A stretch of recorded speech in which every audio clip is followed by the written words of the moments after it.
Sinister forces quickly aligning in what is becoming now, in my mind, a clear and present danger. That is tonight's very important opening monologue. All right, so here in America, we're at a turning point tonight with forces now forming an alliance to try and remove President Trump from office. It's that serious. Now, here are the 5 dangers we are facing, especially the president. 1, you've got the Destroy Trump media that has been lying to you now, provable lies for 11 months, nonstop. Trump, Russia, collusion, black helicopter theories, no evidence whatsoever. 2, you've got what I've been calling the deep state, selectively leaking information to damage the president and anyone associated with him. 3, Special Counsel Mueller's investigation mission creep I've been telling you about. Well, it's now turned into an out-of-control, what is a political witch hunt. It needs to be stopped. 4, all this manufactured turmoil putting President Trump's agenda in jeopardy, which ends up directly impacting every one of you out there, the American people. And 5, this effort to override the will of the American people, change the results of a presidential election, is now creating a national security crisis. America is now suffering from a massive informational crisis because, I call them the Destroy Trump media, has routinely been exposed now. Agenda-driven propagandists, more than happy to push debunked tinfoil hat conspiracy theories. For example, the media relentlessly peddling one of the biggest lies in American history, that is, that the president colluded with the Russians. Now, that's because members of the media are nothing more than left-wing ideologues pretending to be journalists. Remember, they're the ones that colluded with Hillary Clinton, exposed by WikiLeaks in the 2016 election.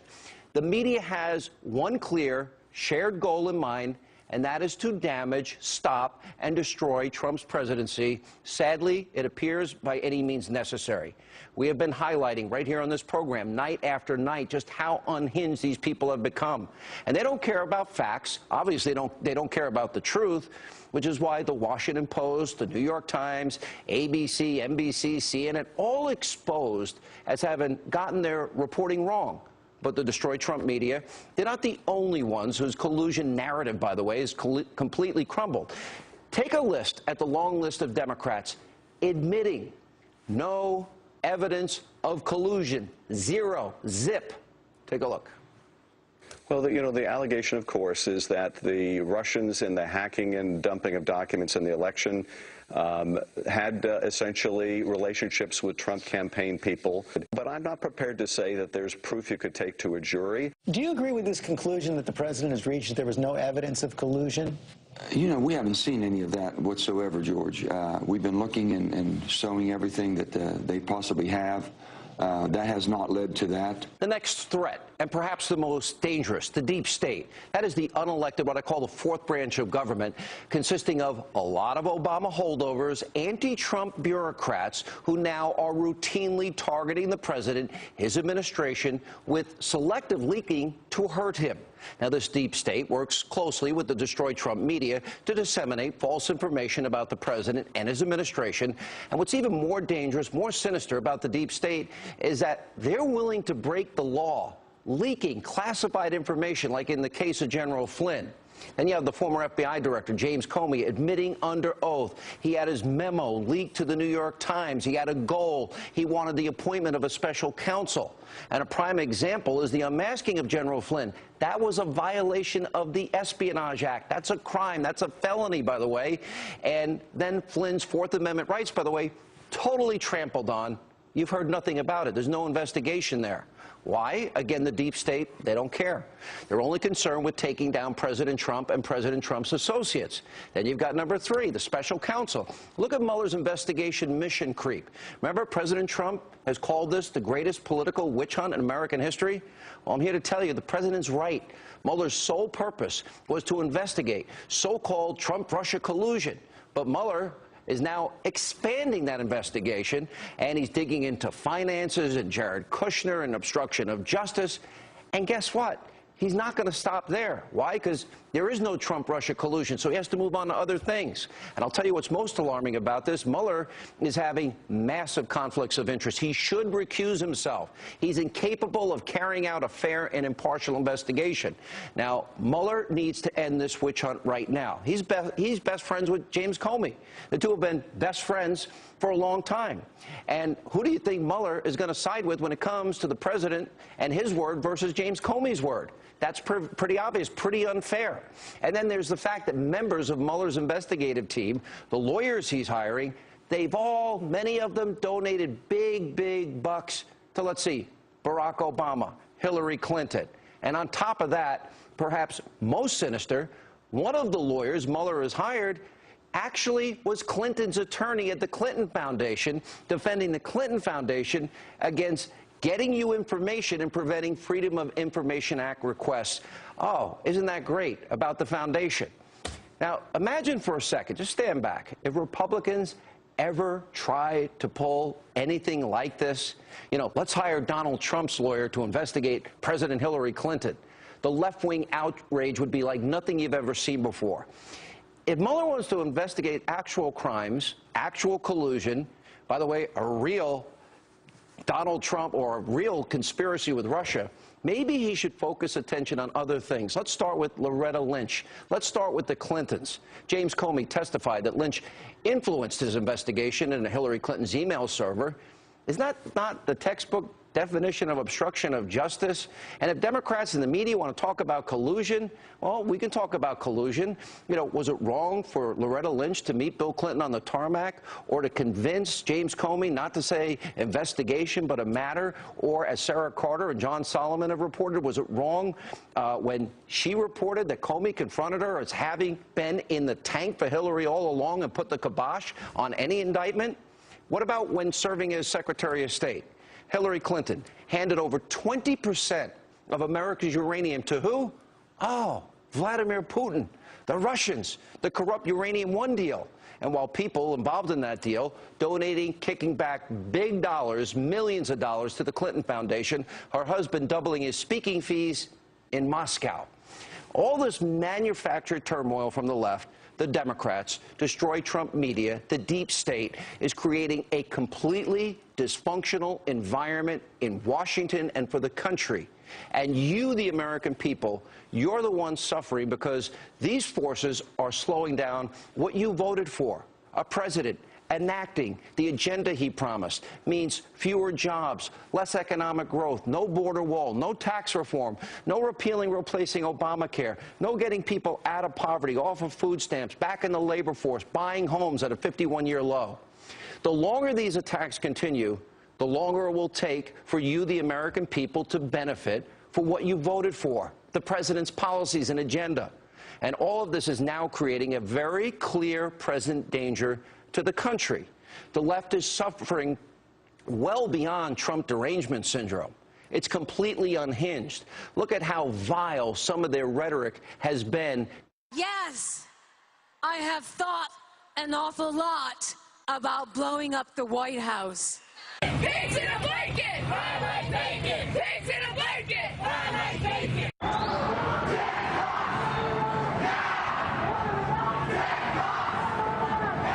I'll put Mr. Burgess up against Sean Hannity. He'll tear him up. The press always asks me, don't I wish I were debating him?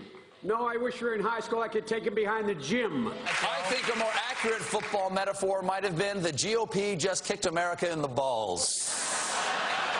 Thank you. It is a weird tension. I think it's a dangerous time for the First Amendment and for the free press in this country. And at the same time, we're oddly influential with the guy who wants to kill us. How dare he say that with a crowd? How dare he say the things he does? Of course I want to punch him in the face. Right. You want to punch the president in the face, and Madonna dreaming of blowing up the White House. Now, think about this. Now we have severed heads Trump lookalikes in an ISIS pose. Now we have assassination lists in Alexandria, Virginia, and Republicans targeted for assassination. You don't think that's insanity? You don't think the left, their deranged hate and rhetoric, you don't think that this could ever be reconciled with, for example, some of the actions that's happening here? This is now reaching a point of no return. It's beyond serious. If these forces are successful, this country will not survive. If they continue with lies, propaganda, misinformation, and outright conspiracy theories, where do the people go to get their country back? And why don't they go after the people that we know committed actual crimes? Why aren't they investigating Loretta Lynch, Hillary Clinton, the deep state, the leaks that have been coming out, all illegal? Why are they going after only President Trump? Now, by the way, just so you know, this isn't about just President Trump. This isn't about just people around the president. This is more deeply about you, the American people. You know, it's a big middle finger right in your face. You know, these people don't care about you. Mueller, Rosenstein, Comey, Deep State, Destroy Trump Media, Weak Republicans, they're not acting on your behalf. They don't seem to care how all of this is impacting you, your families, those of you out of work, in poverty, you know, on food stamps. Those of you out of the labor force, 95 million of you, you know what? They think they're smarter than you. They know better than you. It's not about you to them. It's not about what you want. This is about what they want. If you're sick and tired of it, I think you should let your congressmen and women know. I think you should look at the media tonight and ask, are they telling you the truth anymore? We're at a turning point. You, the American people, have a profound choice to make here. You can let this continue to happen, watch the country descend into chaos. You can sit back, or you can stand up and fight for what you voted for back in November and the agenda that you want implemented in this country. Here with reaction, conservative commentator Monica Crowley. Am I overstating the case? Amen, Brother Sean. I think you've really laid out very well what this president is up against. He is facing an unholy alliance between the left, the establishment on both sides, the media, the permanent federal bureaucracy, the deep state, and the international community. Now, as a presidential candidate, Donald Trump was strong enough to withstand the assaults coming at him from all of those elements. As president, it's something completely different. And I hope and pray that he is strong enough to withstand what is coming at him. This Russia thing is falling apart at the seams. And when it goes away, which it will, because there's no evidence whatsoever of the Russian collusion, they've moved on. They're perpetuating it. But when it is gone, and it will be gone relatively soon, they will find something else. They're not going to stop because we're confronting something much bigger. Donald Trump is regarded with sneering disgust by all of the elements that I just identified, and therefore he's considered unworthy of the job and unworthy of the respect that goes with that job.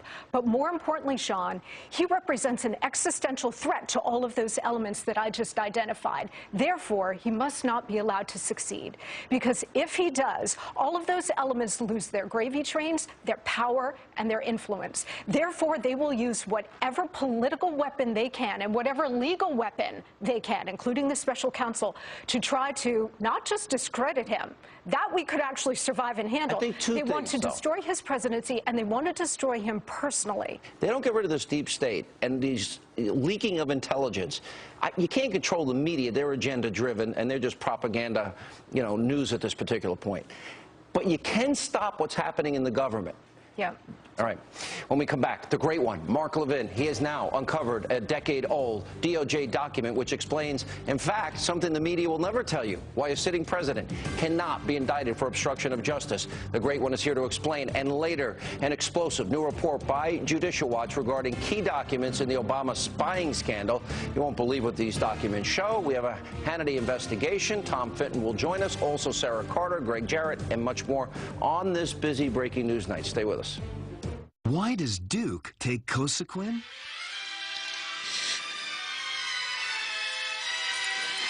So he can get up and down the stairs. Keep them moving with Cosequin Joint Health Supplement. For this race as a referendum on the Trump presidency. Steve Harrigan is live at Handle headquarters in Atlanta. Good evening, Steve.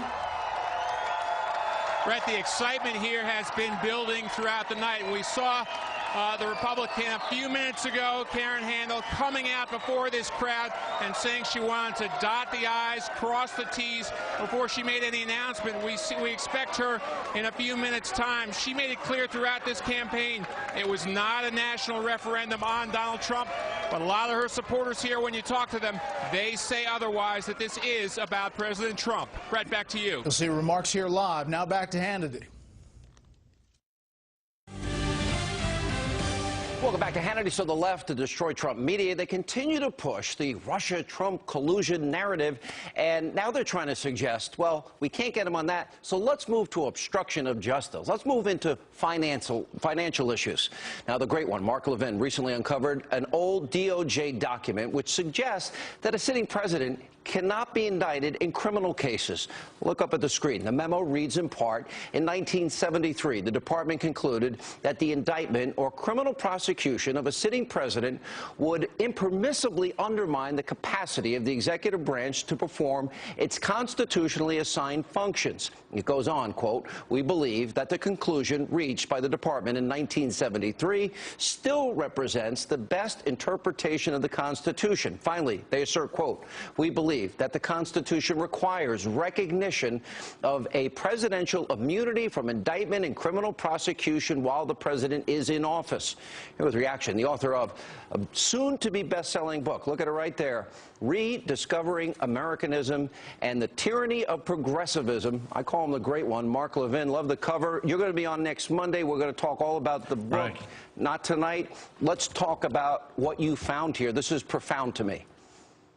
Well, let's talk about this, because we've had a debate the last several weeks as a result of the Jim Comey illegal leak through his law professor buddy to the New York Times that the suggestion is that Donald Trump obstructed justice. Now, you and I know, and anybody with any competence knows, that the President of the United States not only didn't obstruct justice, he can't obstruct justice. That aside, this has been the debate for weeks, obstructing justice, Well, will Mueller investigate him? Mueller has investigated. That's not the question. That's media insanity. The issue is, why would Mueller investigate a sitting president at all as a criminal matter? Because it's been the position of the United States Department of Justice under Republicans and Democrats in a 1973 memorandum and an October memorandum under the Clinton administration that you must not, cannot indict a sitting president. Not that this president would be, that's not my point. As a matter of constitutional interpretation, for 44 years, that's been the position of the Department of Justice. We've had law professors, homeless people, would-be law professors, all over TV and radio talking about obstruction of justice. We've had media types talking about it. We've had members of Congress talking about it. It doesn't matter. The official position of the Justice Department is, we don't charge a sitting president with a crime. Now, you don't have to trust me. Here's part of the memo. This memo was written October 16, 2000, and incorporates writings from the 1973 memorandum. The OLC, Office of Legal Counsel, which advises the President and the Attorney General on constitutional issues. At one time, it was headed by William Rehnquist, who'd been Chief Justice, and one time, Antonin Scalia. That's how important this office is. The OLC memorandum in 1973 proceeded to this issue, examining whether criminal proceedings against a sitting president should be barred by the doctrine of separation of powers. What they concluded is, it is barred by the doctrine of separation of powers. And here's the reason. There's only one person who runs the executive branch, who's the commander-in-chief, the President of the United States. It's not like Congress, we have 435 members of the House, or the Senate, we have 100 members of the Senate, or the courts where there's 1,000 federal judges and so forth. The president is it. One national election, one president, specific duties under Article 1 of the Constitution of the United States. And what they explain in the two memoranda is this. You cannot have a prosecutor who is responsible to nobody, digging into the background, charging a president of the United States, debilitating his presidency, making it impossible for him to focus on his constitutional responsibilities, domestic and foreign. You cannot have a judge and a jury determining whether an election is going to be reversed. You cannot have average citizens, yes, I said average citizens, 12 citizens sitting as they typically would in an average case involving an average other citizen defendant. That's not this case. It's the President of the United States. And the framers of the Constitution set up a completely separate system for him or her, called the impeachment process. We're not going to get into that now. Now, what they've said is that it's quite clear that if a president of the United States has to expend time defending himself, if a president has to expend time going to trial, being deposed, if a president has to spend time, protecting himself, then it damages, it handicaps one of the branches of the federal government and thereby destroys separation of powers. This is the position of the Department of Justice. Now, why does that matter? Because Mr. Mueller is not an independent agent. They can call him independent, special prosecutor.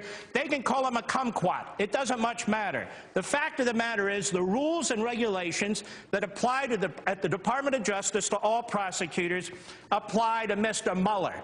The fact that Jim Comey leaked his memo, tried to push an obstruction of justice scenario, and pressed for a special counsel, which he got, his dear, longtime good friend, Robert Mueller, doesn't change the fact. Mark, let me get in one question.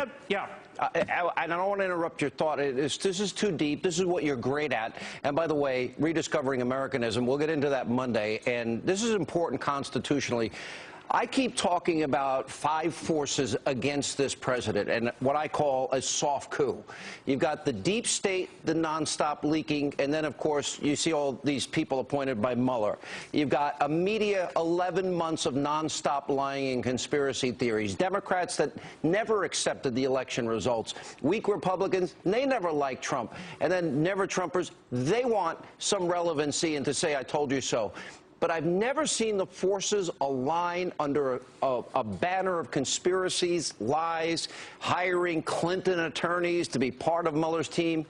Is this a real danger? Last question. Well, yes, and I've been calling it a silent coup now for some time.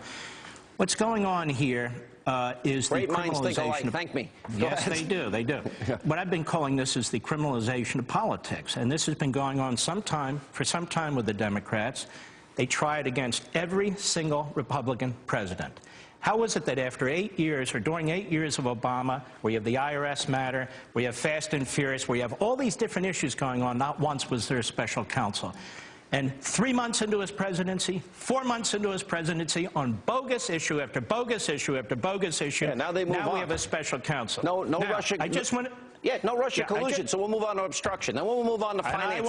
I want to be clear. We ought to get off obstruction, and the issue should be, Mr. Mueller, what is your authority for investigating the President of the United States as a criminal matter? We'd like to know what it is, because right now, if that's your intention, I'm not saying he's doing it, we don't know, you're violating Department of Justice policy that's 44 years in place. And for the liberal lawyers and media types who are going to debate the memo, they can debate it all they want.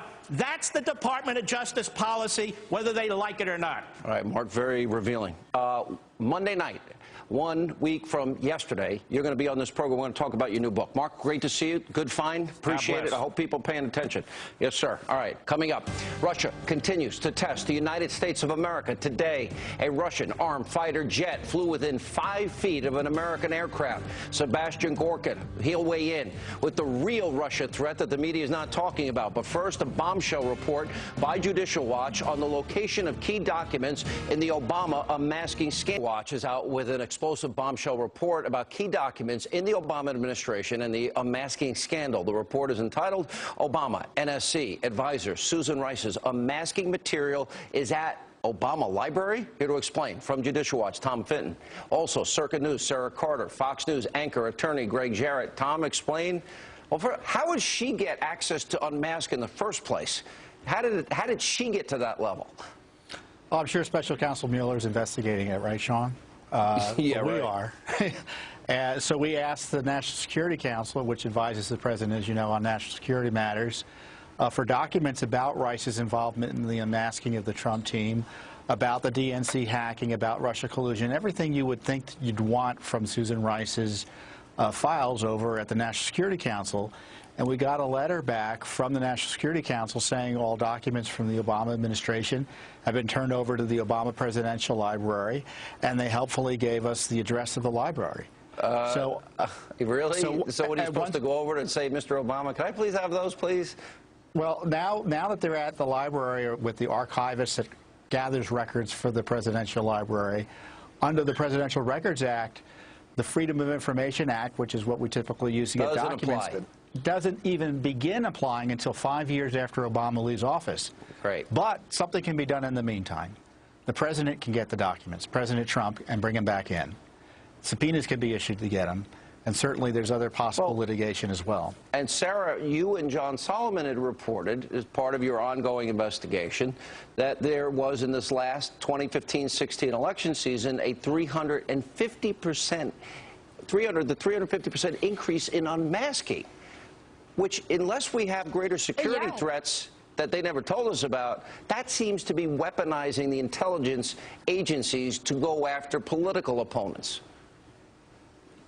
That's certainly, Sean, that's certainly what our sources were concerned about, and we had the documents to prove it. It wasn't just relying on unnamed sources. We were actually able to get those documents and be able to show that.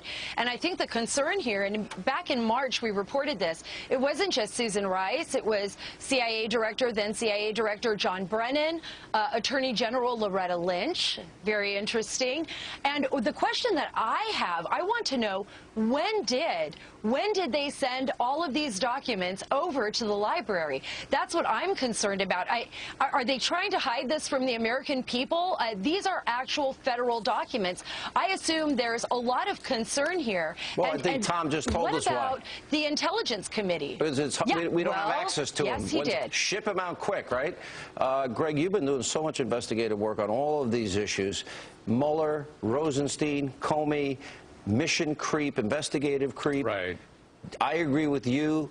Mueller needs to be recused. Comey needs to be looked into for crimes possibly committed. Loretta Lynch should be investigated. Hillary investigated. Rosenstein recused. None of it's happening. It just keeps going on, and they keep digging deeper because they can't get Russia-Trump collusion. And because they're not recusing themselves, you have to wonder why.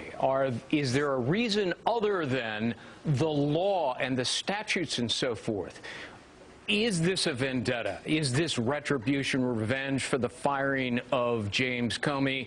Because Comey and Mueller are best friends, and are they now acting in collusion to bring down the president? The problem is, a special counsel has unfettered, unchecked latitude and discretion to make a false accusation of obstruction of justice because he doesn't have to prove it in a court. All he does is hand it over to Congress in hopes of triggering. Do you agree, Levin, that you can't get a president on this? And the DOJ 40-year policy? I'm sorry, I don't know. Do you agree with Mark Levin that this has been Department of Justice policy, and what he uncovered tonight? He's partially right, and here's why. The rule under the DOJ specifically says you can't criminally indict and prosecute a president. That would happen after an impeachment. Right. After he leaves office. But you can investigate a president for obstruction and perjury, which were the articles of impeachment after Ken Starr investigated Bill Clinton. So the investigation can be done. You're not violating DOJ rules. I don't know how they don't recuse themselves. All right, guys, we got to roll here, but thank you all for being with us. Every night we're going to stay on it till we get to the truth, because the American people are not being served here. Coming up, the U.S. shot down a Syrian government jet near Raqqa yesterday, and today a Russian armed fighter jet flew within 5 feet of an American aircraft. Dr. Sebastian Gorka weighs in with the real Russia threat, and then later tonight. Do you really want to now be storming the stage of a William This is a Fox News Alert. You're looking live in Atlanta. Republican Karen Handel, a big winner in this race for Congressional District 6. Let's listen into the winner in Georgia. There are literally hundreds of people to thank and scores of elected officials and GOP leaders who put their confidence in me right from the very beginning, and I'll probably miss a few, but there were several who stepped up right from day one, including my very good friend Bob Ott, Joanne Burrow, Terry Null, Joe Gebbia and Bates Madison, Joe Lockwood, my hometown mayor, Jerry Wood. And I need to thank, on April 18th, I said to everyone that this was going to be a very, very tight race. It was going to be contentious, and it was going to require all hands on deck. And that's exactly what we had.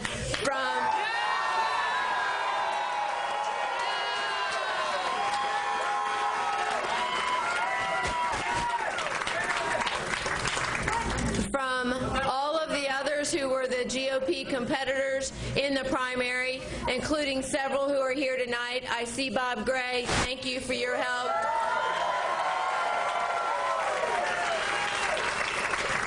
Every single member of the Republican Georgia congressional delegation, our constitutional officers, the legislators, Governor Nathan Deal and First Lady Sandra Deal, Senator Perdue, Senator Isaacson, and my very close friend, Senator Saxby Chambliss.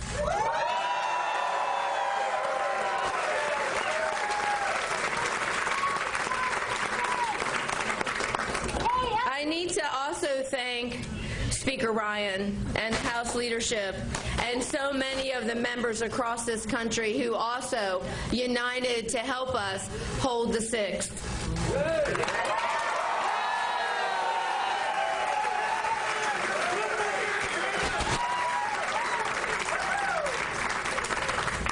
And a special thanks to the President of the United States of America.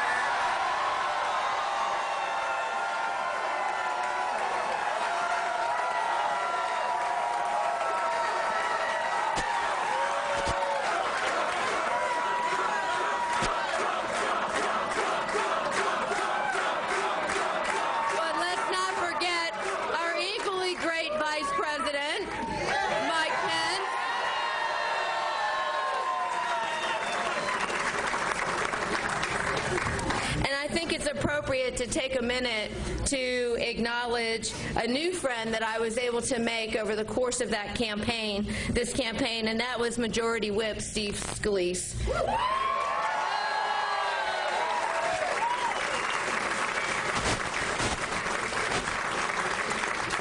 Right up until that tragic day on the ball field, Steve would drop me a text message every single week, just to make sure I was doing okay and hanging tough.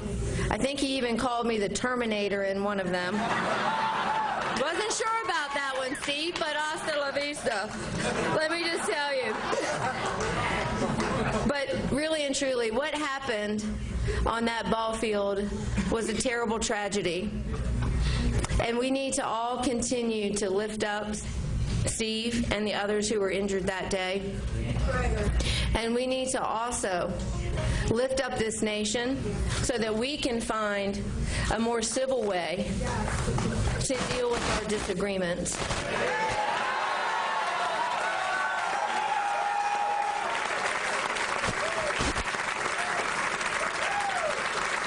Because in these United States of America, no one should ever feel their life threatened over their political beliefs.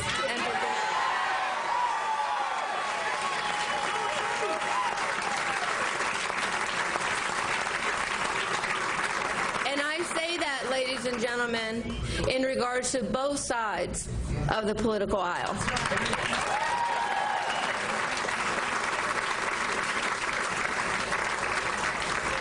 Through this campaign, I have had a really great joy of getting to know any number of our leaders in Washington. And let me tell you, even though within our own GOP family we sometimes have disagreements, these are fine men and women who are doing their level best for this country.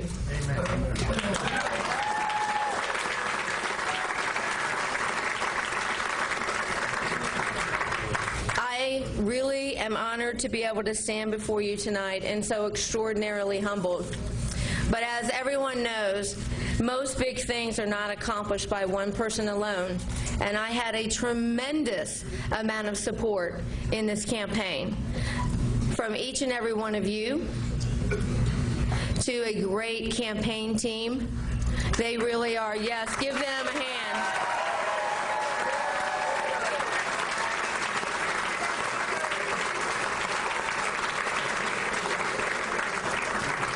To individuals on the ground who put in countless hours knocking on doors and making phone calls in some of the hottest days ever, y'all. But through it all, everyone persevered. And then there's this guy. That guy. How about Steve Handel?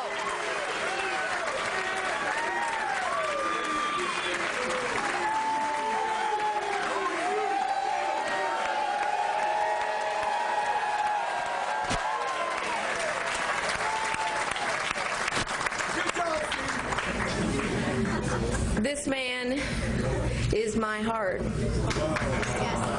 He tells you he's my #1 supporter, and I can tell you that in everything I have ever attempted to do in my life, he has been my #1 supporter. And there are no words to say how much I love you.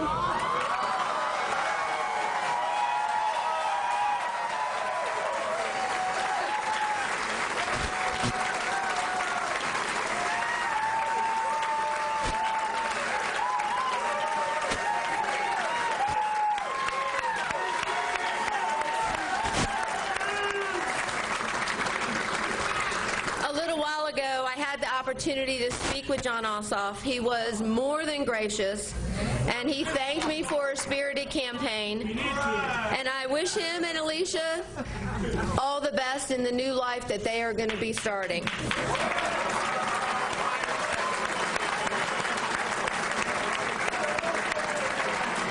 Now tonight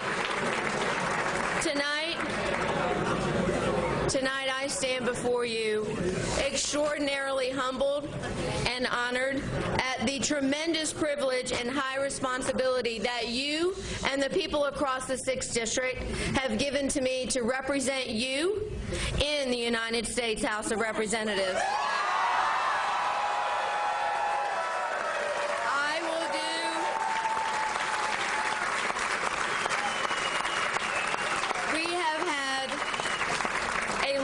Of tremendous leadership in the 6th District. Our very own Tom Price, who's now Secretary of the HHS. Now Senator Johnny Isakson. And former Speaker Newt Gingrich.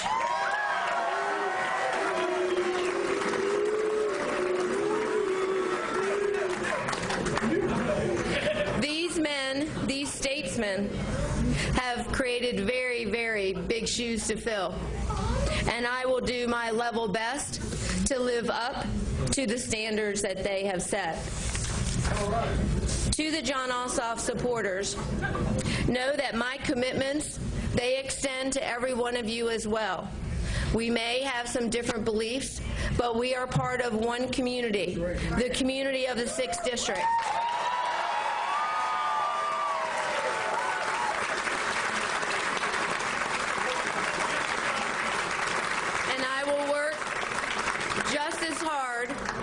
Your confidence in the weeks and months ahead. And I give every Georgian this promise. My promise is to work every single day relentlessly to make our state and this country a better place.